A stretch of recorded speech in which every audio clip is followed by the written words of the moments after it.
এই যে পুকুরের পানি, অনেক এলাকার মধ্যে এখনও পুকুরের পানি মানুষ ব্যবহার করে খাওয়ার জন্য, কিন্তু অনেক মানুষ বোতলের 20 টাকার পানি কিনে খায়, আবার কিছু মানুষ 100 টাকার পানি কিনে খায়, আবার কিছু কিছু বোতল এমনও আছে 1000 টাকায় বিক্রি হয়। তফাৎটা হইল এখানে যার যার মেন্টালিটি, যে যে পরিবেশে থাকে ওই পরিবেশের জিনিস তারা ব্যবহার করতে হয়।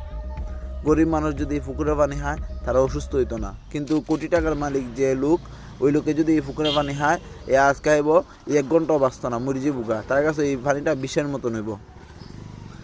কারণ বড় লোক আর ফার্মের মুরুখ বেশি একটা ব্যবধান না। আর গরিব মানুষ আল্লাহ তাদেরকে শক্তিশালী করে বানাইছেন, তারা ঠান্ডা গরম রোগ জীবাণু সব হজম করতে পারে। বড় লোকে ওইটা পারে না। পারবো কীভাবে?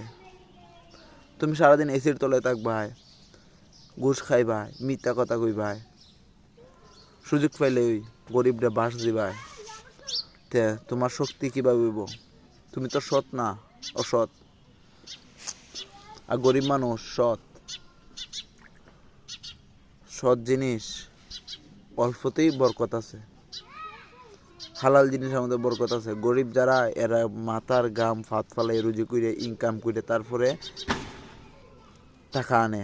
গরিবে ওই পরিমাণ টাকা ইনকাম করে প্রতিদিনের প্রতিদিনের যে খরচটা আছে ওই খরচটা চালানোর টাকা ইনকাম করে। আর বড় লোক যারা, এরা একদিনে এমন টাকা ইনকাম করে যা তার এক সপ্তাহ খাবার,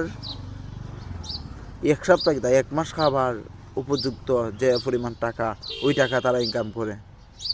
একটা বাঘ গড়ে প্রতিদিন 30 কেজি মাংস খায়, সে কিন্তু মাংস জমা করে না, প্রতিদিন খাইব, প্রতিদিন শিকার করব।